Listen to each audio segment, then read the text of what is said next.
I'm Lori, alcoholic. Hi, Lori. I love this meeting. You guys are so great and so welcoming and you're such a family and so kind. And, I really have to piggyback what Yasmin said.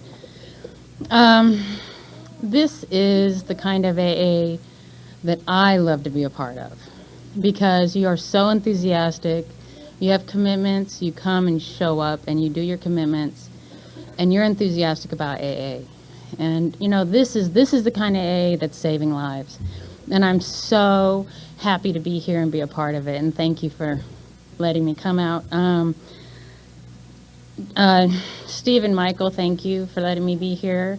I'm actually a replacement speaker. My sponsor was supposed to speak with you tonight, but she actually had to fly out somewhere else.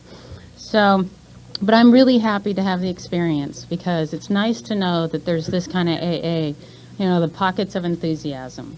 And, I'd love to drive out here and come to this meeting every once in a while just for, to be able to connect with you. I'd like to thank Yasmin for coming and doing the 10 minutes. And Lisa and Nadine for supporting me. And Brenton, thank you for coming. I am blessed and I'm to be able to work with these women and, sponsor women who I absolutely adore and love today. And I get to work the steps with them. And they enjoy the steps, and they enjoy the steps. But as far as, like Nadine is fairly new with me, and she'll be getting into the steps, But she's, she's excited about going into the steps. At least that's my impression of it right now. And I got to tell you, I love the steps. And, you referenced the steps here tonight, and you guys have a website. I went and checked out your website. It's fabulous, and it talks about big book studies. And I hope you guys are participating in that stuff because that is the kind of stuff that saved my life. I'm an alcoholic, and I was born into an alcoholic home.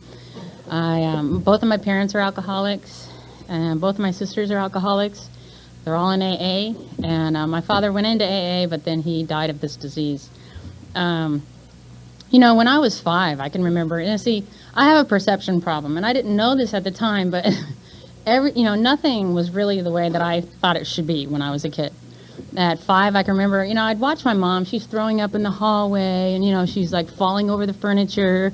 I thought, this isn't how it's supposed to be. And, we didn't get along very well. And, I pretty much thought my mom hated me. So I just, look, you hate me, I hate you, okay? And so that was, our relationship was that way. And she thought I hated her, so she hated me back, And so, we just lived in the same house. And about, I guess I was 9, I decided I'm going to become independent. I'm not going to need you. I'm not going to do anything that makes it look like I need you. I'm not going to talk to you. I'm going to get my own job. I went and I got my janitorial job, and I started supporting myself, except for the rent. I didn't pay rent. But I lived at the house, but I pretty much paid for everything because I wanted to just do it myself. Thank you, I don't need you, just leave me alone. And about 11, I started having anxiety attacks, and I didn't know what it was. It was like, my heart was going to pound out of my chest. And, I was shaking, and I couldn't go to sleep, and I thought I was going to die. And I went to the doctor, and they told me that I should be taking Donatol 4 times a day at 120 milligrams. And, what? My mom's a pillhead. I don't want to do that. I don't want to take pills. I'm not going to be like her. So I ended up giving my pills to my sister. She loved them. And, and in retrospect, of course, I wish I would have taken them because I could have had a little bit of enjoyment out of it. But, at 11, I just tried to just do my thing. I didn't have any friends. I didn't fit in anywhere. I was socially inept. I had no social skills. And we moved all the time. I think we went to 19 different schools. But my older sister made friends. I don't know how she did it, but she did. So I kind of like followed her around, I'd pretend like I was with her and she'd pretend like she wasn't with me. And, and so I kind of went through high school that way up until I was 15. And she had some friends over. And I'd never had a drink, but they brought over a 2.5-gallon jug of Tyrolia. And I thought, okay, well, I'm just lucky to be in the same room with them. I'm just really happy that they're letting me sit here. And, I was nervous, and I hated the way I looked. I was too fat, I'm too ugly, I'm too stupid, I'm too, like all the stuff that's going on in my head. And I sat there, they gave me a tumbler full of this Tyrolia. And instantly, all that stuff went away. I was relaxed. They're lucky to have me in this room with them, I'm now the life of the party, let's get it on. And, instant shift in perception. And I loved it instantly. The magic happened. I was talking about the spiritual experience, and Yasmin touched on that too. It's like everything that it talks about in the spiritual experience, not everything, but almost everything happened for me, as soon as I ingested alcohol. And so I loved it. So every time I went to a party, I went straight to the keg, and, I need to shift how I feel so that I can talk to you, because I can't talk to you until I have it. And I know how to make myself feel better. So I'd go straight to the keg and down one, and now I can talk to you. And, of course, I would always leave in a blackout. I bought my own car by the time I was 16, and I was driving home in blackouts every time. Every time I left my parties or whatever I was doing, I always blacked out. And, I didn't get into drugs yet, but, I loved it. I loved partying, and, I got a job at a roller rink, and, we all partied, and it kept the roller rink open until like 6 a.m. We'd get smashed and smash each other into the walls, and we thought that was fun. But, and just drive home in blackouts. But the thing that I saw, there was like some kind of a pattern developing here, and I saw that alcohol was becoming a problem for me. And I didn't want to live like my mom, and I didn't want to be an alcoholic. And I don't want to continue this, and if I can stop now, then I better do that, And I guess I was about 17, and I made the decision to stop drinking. And I did. I stopped. But all the angst and all the fear and all that pain and all that secluded kind of way of being just fell on me instantly, And, I pursued my life. Of course, I had to start stealing cars and doing other things to get me out of me. And, starting small. And, I started hanging out with friends who did that kind of stuff, because it was exciting, and I needed excitement to get me out of me. I need to do things that make me feel different instantly. And that kind of stuff did, because I'm running from the cops, I'm running from the people I steal from, and, I'm stealing cars, and I'm embezzling from my job, and, I'm stealing money every day, and then I'm going shopping about it. And, hundreds of dollars a day, and I was just a kid, and I guess what ended up happening is that wasn't enough anymore, and I figured out that, I had a friend who was a pickpocket, and before that, though, I got a boyfriend who lived in South Central. I happened to be driving by, and I stopped at this gas station to get gas, and he said hi, and I said hi, and I moved in with him. And, he lived in this, like, truck trailer thing, and I just, like, pulled. He parked it at 98th and Western, I think it was, and that's where I lived. And so I just parked my car next to it, and, I had all my stuff in there, and, I just kind of moved in with him. And, every now and then we'd have a little champagne, the Andre champagne. And but the exciting thing about him was that he was, part of the Crips, and I thought that was kind of cool. And he was doing exciting things like armed robbery, and so I wanted to be a part of that. And, I found a new passion. So, I'd help him. We'd go and do armed robbery or whatever. And it was really good for about 6 months. But what I figured out is that if I got busted like this, I'm going to have to go to jail, for probably a long time. And I didn't want to do that. I was selling, drugs out there and all kinds of stuff. And so, okay, I can't be carrying a gun out here, so I have to do something maybe a little different, like pickpocket. And so that's what I started to do. And I left him and just, got with somebody else. And I started. Now, all of this, by the way, is Lori's way of staying sober, because I have no tools for living. My only tools for living are things like run, fight, that was about it. I think that was about all I had, And so I needed some new tools, but I didn't know how to, get them or how to be. So anyway, so I started doing, pickpocketing, and, it was crazy. And it was a daily thing, and it was absolutely a fix. And every waking moment that I was alive, I was doing it. I was out there running the streets and all over the country. And I was making a lot of money, and that was a fix. And, it kind of shrunk that hole a little bit inside. While I was running from the police, or I'm running from whoever, I just robbed, then I don't have to think. I don't have to be present in my body. And that was, it was terrifying for me to be in my body. So it was a little less terrifying to be running from somebody that's shooting at me, And so, that was really kind of the way that I went. And I got arrested, I'm guessing about 250 or 300 times.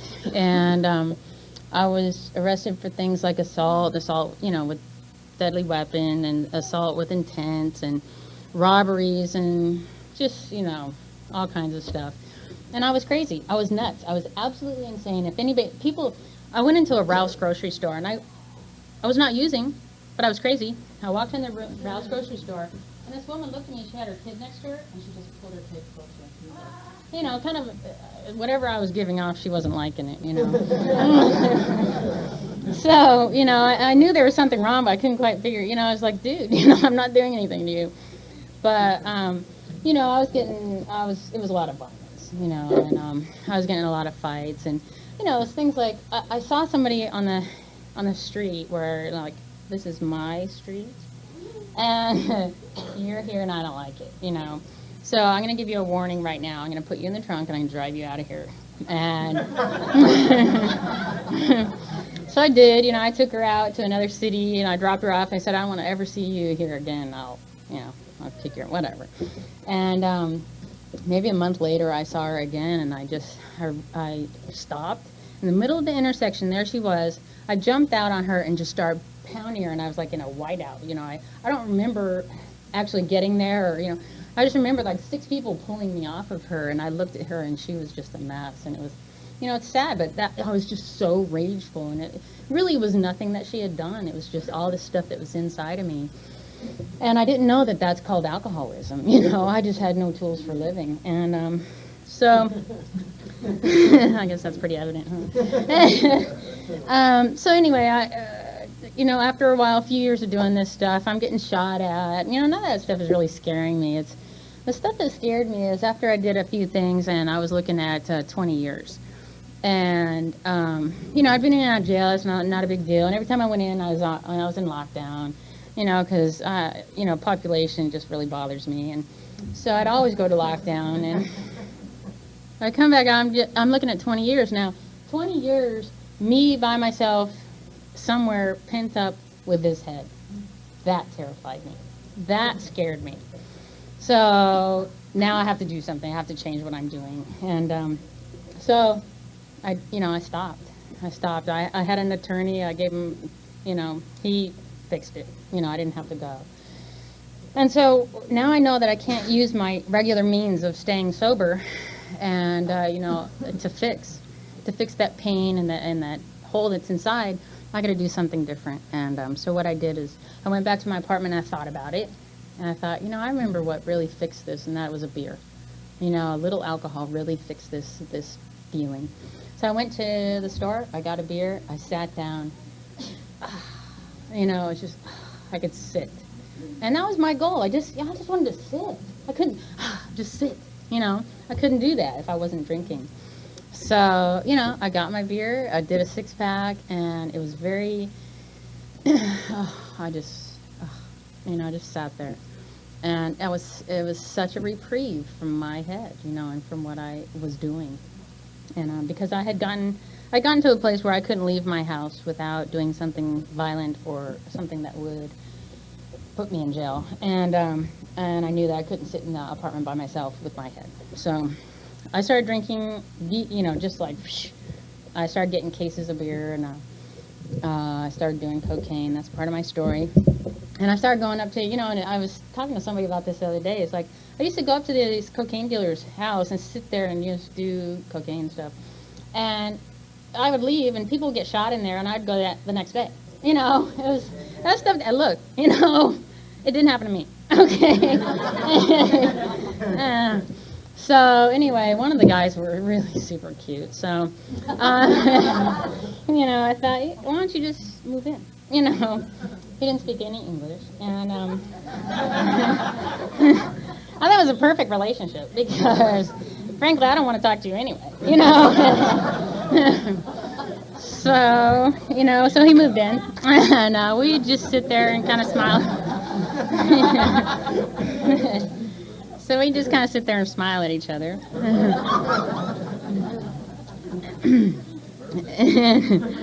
And, it was nice. It was nice for about 30 days.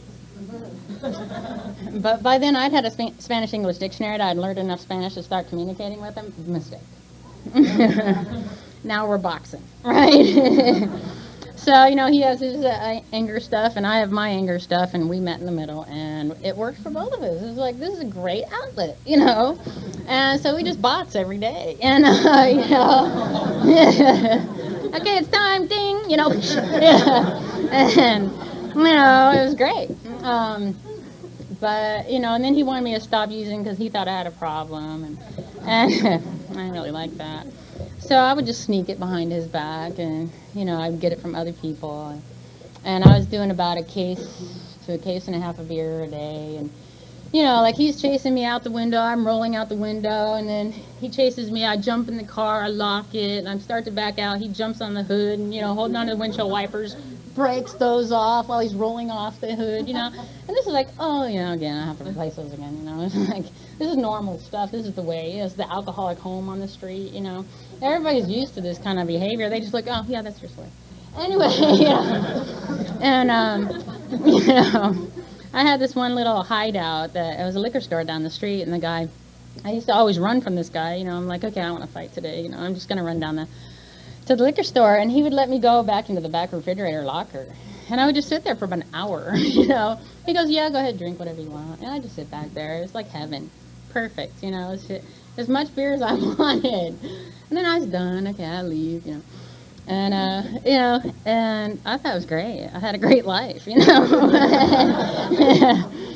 But, I go back home, and one time we were in the house, and somehow we tumbled outside, and, there was guns and knives involved many occasions, but whatever. And so we're rolling outside in the front lawn, and a guy across the street used to sell weed.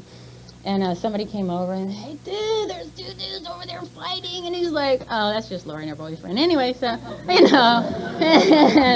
and then we kind of tumbled to the next yard, and, and we get to this Tommy's Burgers over there in San Fernando Valley. And I don't know how I got him in a headlock, but somehow, I'll just kind of demonstrate. I got him in a headlock, and I kind of have him off balance, I have no idea. And I'm banging his head into his car, right? And it just kind of, I don't know how I was like looking at it, I thought, oh my God, this guy is going to kill me if he gains his balance, right? So I tell my girlfriend, I said, go get the car, and so she goes, gets the car, and I jump, But, so soon, before she gets back, I kind of looked up over at the window. There's a big window, Tommy's Burgers, right? And there's like a line of people standing there. And I kind of look at them, and that was the first indication that there's anything wrong with my life. Like, maybe this is a little odd, And so, anyway, my girlfriend comes, I jump in the car, we screech off like usual, he jumps on, rolls off. And, we're like, oh, yeah, he does that all the time. So anyway, so I'm getting kind of an inkling that there might be a little something odd with my life, and, I'm getting less happy, and, I have a job that I show up 2 days a week to, and I'm having trouble to going on one of those days. Like the first day, I need a day to kind of spin up to the idea, you know what I mean, of working. And then, the second day I'd go in there, I was bombed. My boss would just go to sleep, And so I was, I wasn't really working material. How I got that job is I just happened to, temp agency fell into a little 2-day-a-week job, and, I wasn't really employable. I had done a work furlough program with my brother-in-law filing, and it was in a doctor's office. He put me in the back. He goes, "Don't come out. Stay back here. You do the filing. And I did one time. I came out once, and I almost got in a fight with one of the physical therapists. But he's like, don't come out. So he closed down that office, and I was out of a job.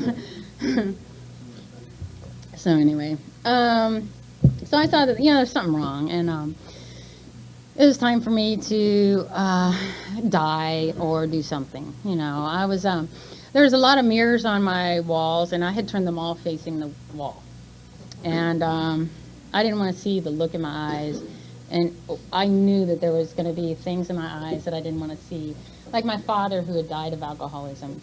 What I saw in his eyes was the darkness, the pain, the fear, and that loneliness, that like really painful loneliness. And I knew I could feel it, but I didn't want to see it in my eyes because, that would make it real, So one day I did turn around the mirrors and I took a look at my eyes, and I saw that, I was just puffy and I could barely breathe. I was having like asthmatic kind of stuff going on, and I had exactly that in my eyes, the darkness and the pain and that really intense, pitiful loneliness, and that stuff that I've been running from all my life.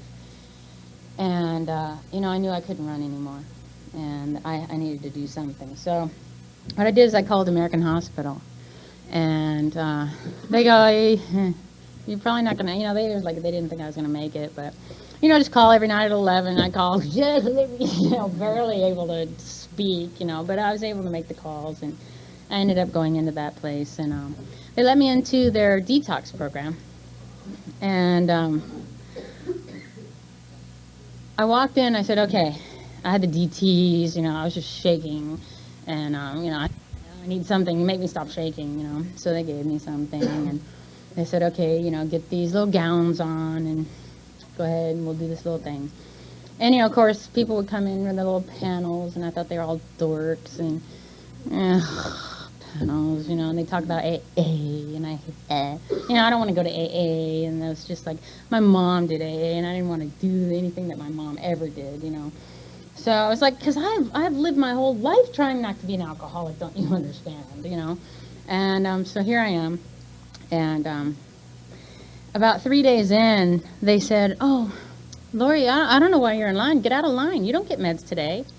And I said, what? And I started screaming, and I started ripping off my second hospital gown. I'm like, give me my clothes, Because what came up for me is all the fear and all that stuff that I feel when I'm sober. I can't feel it. Don't you understand? I need to fix it. I need to feel different. I need to feel different right this second. And so I'm screaming, and I couldn't really get all that out. But, these guys, too, like 7 feet tall guys, I'm like, pushing through. And they go, oh, Lori, I'm sorry, we made a mistake. You do get meds today. And I said, thanks.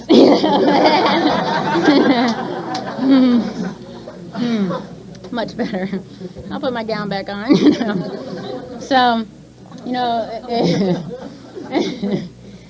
so I guess on my 4th day, something shifted for me. And on the 5th day waking up, I told them, I said, it's okay, I don't need meds today. And I said, I'm going to be okay. Because there was something that happened for me that was so profound, and something that I had never felt before in my life. And that is that I had just the obsession was lifted from me for that moment, for that day. And I had found a relationship, a little glimmer of a relationship with something that I had never had a relationship with before. And I was amazed. I was overwhelmed. And, I went to church as a kid, and I had that hateful, evil God that, it was, church was all, horrible, and hypocritical and all that kind of stuff. But I had a profound experience that day. And it was a spiritual experience, I'm told later. But that, I was able to go home, and I was just on my knees. I didn't even want to get up off my knees. I was so grateful at that point. And, I knew, because I was told that, Lori, this is an amazing experience, but you need to do some work if you want to stay sober. And so I was, well, actually, when I was on the balcony, part of it was that. Part of it was because there's this really cute guy, and he was down in the living area, the 6 months part, and he said, you need to come down here. And I said, you're right. And so, it doesn't really matter what gets you there as long as you get there, right? And at least that's what I was told. So, so I went into this program, and he and I kind of had this little thing going in program. It was just like really spiritual, And we got out at about 3 months. I was actually kicked out of treatment, and so was he. And we moved in together, and after about 4 months, he started using. And we were engaged, and he was the one. And now, of course, they used to tell me, Lori, don't get in a relationship for your first year, and blah, blah, blah. And I'm like, that doesn't apply to me. I understand you need to do that, but I don't. But so, now I kind of understand why, because it was very painful.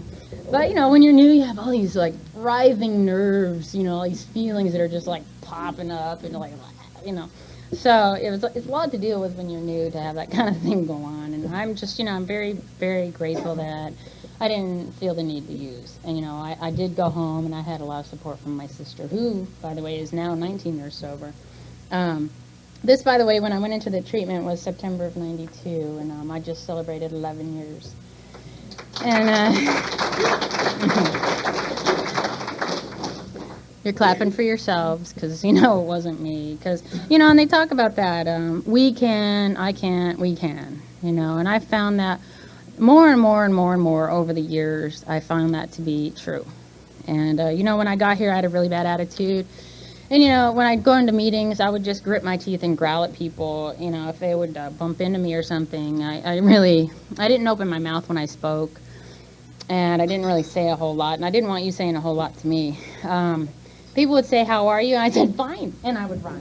I couldn't get past, don't ask me anything else, because I was terrified that you would ask me something. I don't want to tell you anything, And I would say, how are you? And you'd say, you were fine, and I just kind of smile like, okay, that's the extent of my whole repertoire, that's all I got, no communication. So, but what I did is I knew that there was a secret here. There's some kind of magic here, and I wanted what you had.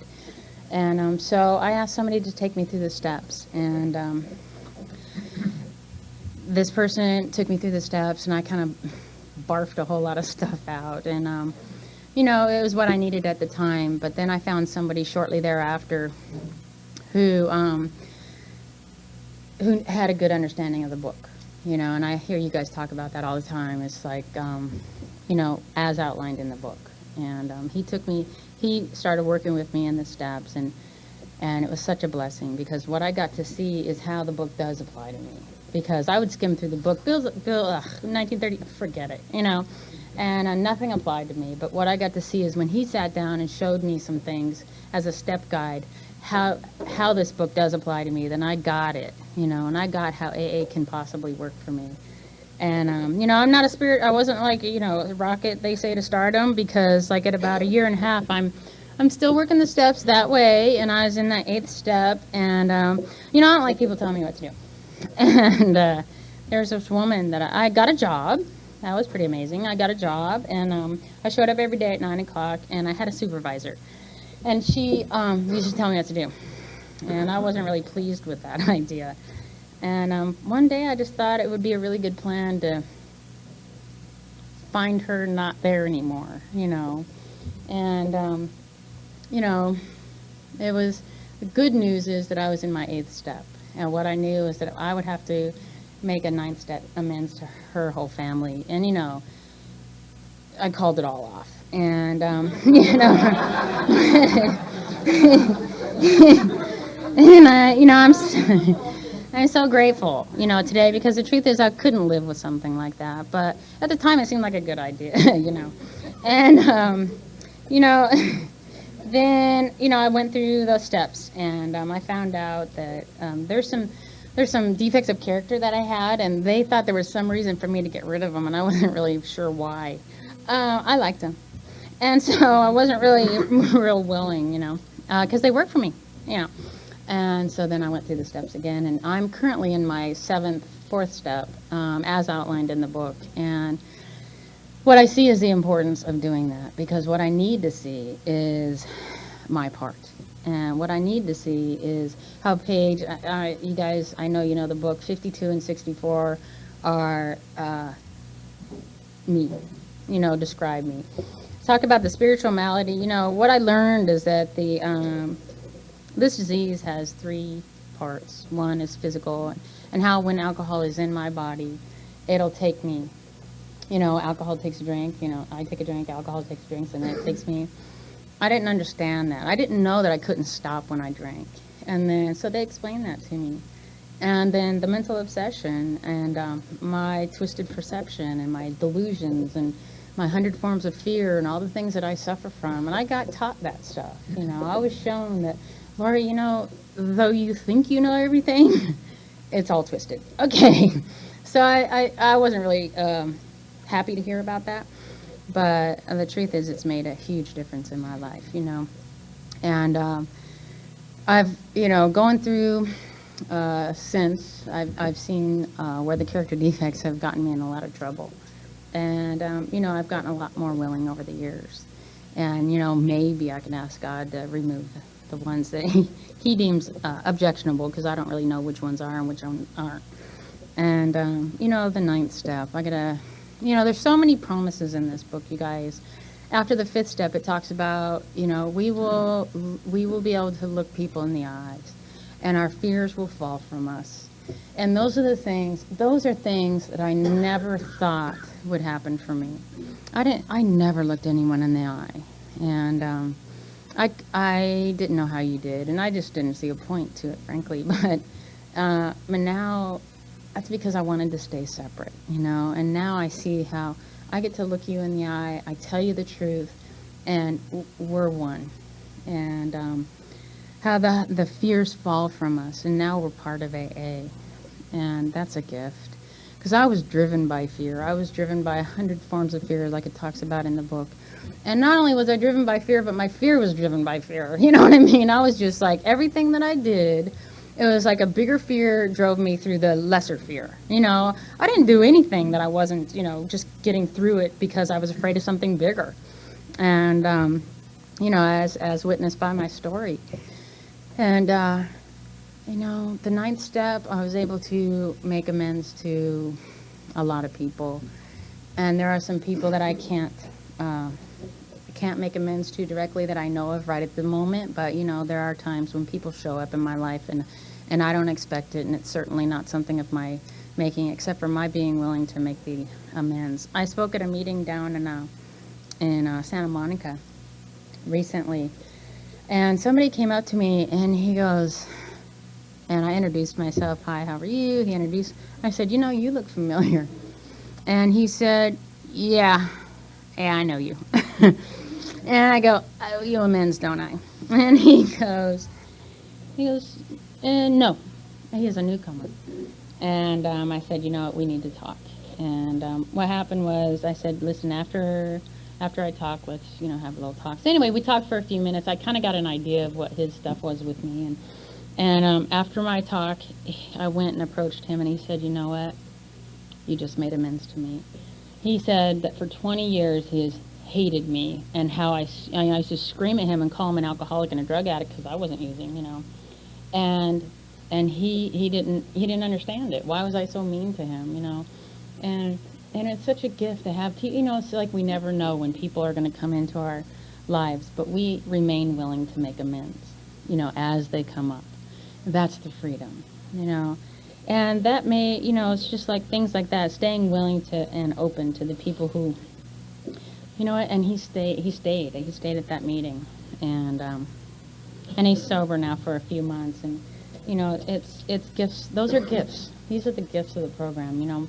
My sister is 19 years, I told you, and she has two daughters. One is 10, and the other one's 6. And she told me, she said, Lori, you know what? If you didn't get sober and change the way you have, she said, you would have never met these girls. But today I'm in their lives, and I have keys to their house. I have keys to their cars, and she has put a living trust in my name. And so if anything happens to them, then I'm mommy, and she sees the difference between 11 years ago and today. And she said, you know what, you would be a wonderful mom for these kids. But to have that kind of trust and that kind of change, and that's all AA, because there's no way that I could have done that, I've been in relationships in AA, and they've been very different from the ones that I used to have. Thank God, But, I've learned how to communicate. I've learned how to open my mouth. I've learned how to respect people. I've learned how to be kind and loving. And I've learned that, my perception is pretty twisted.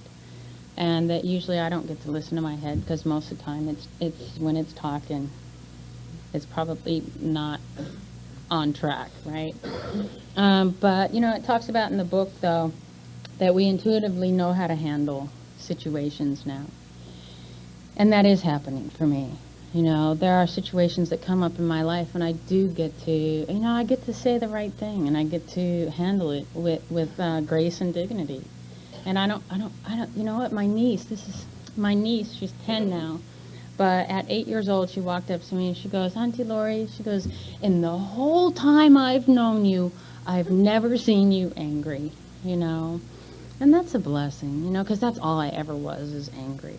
And, these are just things that you've taught me, just show up and be kind and loving, and let them, give the people the space to be who they are. And, I appreciate when people give me the space to be who I am. And, I have a job today.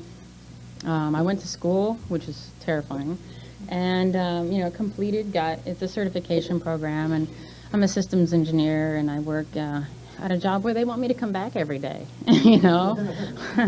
And, I'm like, okay, tomorrow? They're like, yeah. And I love it, and they think I do a good job, and, they like the job that I do. And, I was able to buy a house last year, and, these aren't huge miracles for normal people, but these are big deals for me, and from whence I come, and from, but, and it's all, I'm so grateful for my life today. And, Yasmin touched on that too. It's like, a life beyond my dreams. The thing is, the things that I used to think I wanted, I didn't have a real high aspiration for life. All I wanted was a drug dealer boyfriend, and that was about it, And not to work, that would be good. But, I have a life beyond my wildest dreams too, and I'm so blessed, and I'm blessed to be here. I'm blessed to be alive. I didn't intend to live this long, But, here I am, and I'm really grateful. And thank you so much for being so quiet and listening. Thank you.